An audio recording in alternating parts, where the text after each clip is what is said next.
Olha eu de novo aqui, falando do vídeo de novo. Então é o seguinte, esse aqui, ó, isso aqui é uma ferramenta que a gente tira aí o rolamento, tá bom? A gente vai sacar o rolamento com esse equipamento aqui, tá? E presa aqui nessa morsa, tá bom? A gente vai prender ela aí e vai sacar ele. Olha lá, pessoal. Eu arranquei já, saquei os rolamentos já, tá? Que faltava. Tirei tudo e pintei. Pintei com spray cinza, tá? Pra tirar a enferrujada, algumas coisas que fica feio, tá bom? E aí assim que secar essa tinta eu vou pintar do outro lado, certo? E vou montar e vou ir filmando, colocando aí como que coloca, tá bom? Até mais. Opa, eu de novo aí, ó. Então, seguinte. Aqui eu já coloquei o rolamento, tá? Coloquei o rolamento, engraxei, tá?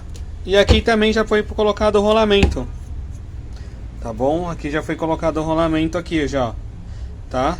E deu uma coisadinha aqui que na hora de colocar deu uma... Mas aqui vai um monte de coisa aqui ainda, tá? E é isso.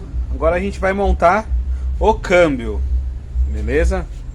Fala aí, pessoal, aqui nós de novo aqui, ó, com o câmbio pronto já, com o kit mecanismo, né, a transmissão, o que seja, o que vocês acharem melhor de falar. Pronto, tá? Retentor novo. Debaixo desse retentor tem uma buchinha que tinha uma folguinha, tá? Naquele outro, ó, não tem mais, tá vendo? Ó, a buchinha dá até pra ver. Tá vendo, ó? A buchinha aqui, ó. Aqui é uma buchinha, tá? Então não tem mais folga, tá? A gente deu uma pintadinha, que nem eu mostrei, tá? Agora, olha aqui ele aqui, certo? De cabeça para baixo, é o jeito que a gente vê na máquina LB, ele é assim. Beleza, pessoal? Prontinho aí, então até um próximo vídeo, certo? Uma coisa também, se inscreva no canal, tá?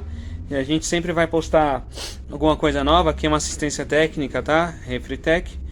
E eu sou o técnico responsável, tá? Se inscreve, dá um like, tá?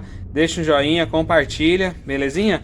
Para sempre estar recebendo alguma novidade nova, alguma coisa nova aí para você tá fazendo você mesmo aí os consertos nas suas lavadoras, tá bom? E qualquer coisa também, só me chamar também. Fui, valeu pessoal, um abraço aí, uma boa tarde e um ótimo feriado, como aqui é em Osasco, então aqui é feriado hoje. Tchau, tchau.